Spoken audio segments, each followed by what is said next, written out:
Assalamu alaikum masu bibiyar kafar yaɗa labarai ta Livestock Show ta cikin sabon shirin noma da kiwo game da fasahar zamani. A shirin da ya gabata kun ji yadda aka fara yin shimfiɗa karon farko inda shahararren masanin na'ura mai ƙwaƙwalwar nan kuma masanin noma da kiwo ya tsaya daidai wajen da yake maganar kiwon kifi. A yau ma shirin zai sake ɗorawa da shimfiɗa a karo na biyu. Kun ga masu son noma da kiwo sai ku sake zage damtse, ga waɗanda ba sa yi to ga dama ta samu. Sashi na iya kududdufawa tare da na wasan ya ci a gare ku domin masu kallo da sauraro suna son jin ci gaban wannan shiri. To masu kallo da sauraro dai a karo na biyu zan iya ce muku assalamu alaikum, wanda kamar an ji yadda shi wannan hamshakin malami na wasu ya fara yin shimfiɗa a abinmu na farko da muka saka kwance a shirinmu na farko. Ban sani ba a wannan karan da shimfiɗa za mu ci gaba da tashi da ita. Wancan makon ka tattaɓa mana abin da ya shafi ɓangaren su na'ura mai ƙwaƙwalwa da yadda ake noma, to amma ban ji kamar kayi batun wannan noma da ake ce masa noman sinadarai ba, wanda naji ana yawan faɗansa. Ya yake wannan abin shi kuma kama a ɗan shimfiɗa kafin a shiga gundarin abubuwan da za mu fara a gaba. Na'am, so jama'a assalamu alaikum wa rahmatullahi. Mai magana Nawa Sahil Usman, wanda aka fi sani da digital farmer. So abin da ake nufi da organic farming kenan shine abin da ake cewa noman sinadarai. Ana yin noma ne ko kuma kiwo ba tare da yin amfani da chemical ba ko kuma in ce magungunan bature gabaki daya. Ok, wasu noman ana amfani da noman wannan dan bature kenan dama. Dama yanzu kamar misali yanzu chemical fertilizer da muke amfani da shi irin su NPK, single super phosphate, urea da sauransu, ai wa'annan duk chemicals ne. So akwai noman da za ka yi ba tare da yin amfani da kowane irin chemical fertilizer ba sai ka siya ba. Sannan akwai a bangaren kiwo shi ma akwai kiwon da za ka yi, kamar misali yanzu mafi yawanci mai muka fici a nama na kajin broilers ne. So ana yi musu vaccine, sannan kuma ana ba su magunguna na saurin girma da kuma magunguna na cututtuka idan suna cuta kamar irin su antibiotic da sauransu. So akwai yiwuwar za ka iya yin kiwon kajinka ko na Hausa ko ma wani iri ba tare da yin amfani da magungunan bature ba. Ni kuma kaga shi ta wannan kazan na rasa me yasa ta gidan gonan nan ba burgen tafiya yi ba, hasan na fi son je in samu kaza Hausa ko zabo haka. Mafi yawanci zaka ji kaza Hausa ta fi zaki, ta fi kwarin nama. Naman zabo ya fi zaki. Bambancin shine nutritional content, yanayin sinadaran da suke cikin kaza Hausa da bambanci da yanayin sinadaran da suke cikin kazan bature. Saboda a can almost gabaki ɗaya chemicals ne. Chemicals ɗin wasu lafiya lau, wasu kuma suna ba da matsala ga jikin ɗan adam. Faɗa muke na san wata ran za mu ɗauki gundarin wani abin mu tattauna. Ban sani ba wajen abin da shafi noman cikin gida fa da ake cewa. So noman cikin gida shine abin da ake cewa. Kamar an can mun ɗan taɓa shi kaɗan. Na'am, shi noman cikin gida shine noman da ake ko a cikin buhu wanda muke cewa container gardening, ko a cikin buhu ko a cikin wani container haka ko wani ɗan abu da ya mazubi haka, wanda zaka iya noma abubuwan da zaka ci a gidanka ma, kamar irin su har masara, dankalin Hausa, dankalin Turawa, salak, karas, kabeji da sauran duk wani abubuwa da kake da bukata, albasa ne da waye da sauransu. A cikin gida. Citta, waye, tafarnuwa duka. To zan iya cewa mata, anya wannan ba mata ne noma zuwa a cikin gida ba kuwa? Mata da yawa suna yin noman cikin gida. Asali ma mukan yi wa mutane training akan noman cikin gida. A koya musu ya ake yi, ya ake haɗa taki da sauransu.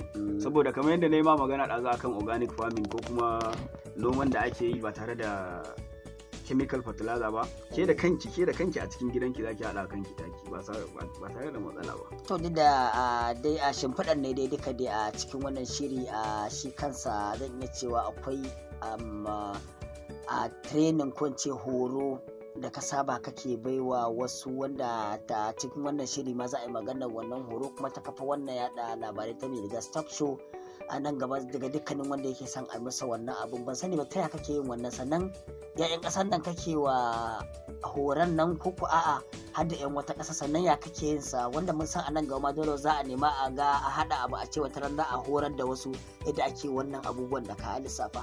So mafi yawanci gaskiya muna yin abin da ake cewa physical training, wato hands on training, wanda za a tara jama'a a yi musu, sannan kuma ana yin online training. So kamar online training muna da training kala-kala wanda muke yi muna yin na abin da muke cewa ilimin kyankyasa dalla-dalla, yadda za ka kyankyashe kwai kwana nawa kwai yake yi da sauransu da duk wani abu da ya shafi kwai. Sannan muna yin abin da ya shafi abin da muke cewa kiwon kajin Hausa a zamanance, inda zaka koyi kiwon kaza Hausa guda 10 da zaka kiwata su baka ƴaƴa guda 200 kafin shekara ta ƙare. So sannan akwai abin da muke yi na home gardening, shi ma noman cikin gida kenan, wanda zaka koyi yadda zaka noma abubuwa da dama a cikin gidanka ba tare da ka bar cikin gida ba. Wani abin ta online ma kake koya musu shi? Duka ana yin physical training, ana yin online training. Duka ana yin physical training, ana yin online training. Za a yi muna yi a WhatsApp, wani lokacin mu yi shooting din shi a Telegram, wani lokacin kuma muka samu location mu tara mutane.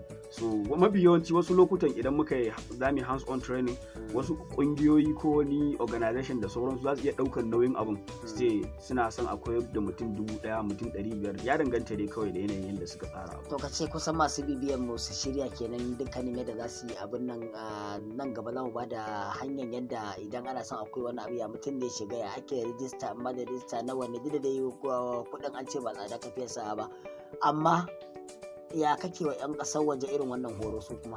Su ma mafi yawanci wanda suke kamar ina da student da yawa wanda na yi mamakin lokacin da na koyar da su daga Gabon, daga Ghana, daga Nijar makociyanmu da sauran kasashe dai, wanda nake musu abin da ake cewa special consultation. Mutum ne zai ce yana son ya koyi kiwon kajin Hausa, so ya za a yi, sai in dora shi akan hanya, kullum akwai karatun da zan mai.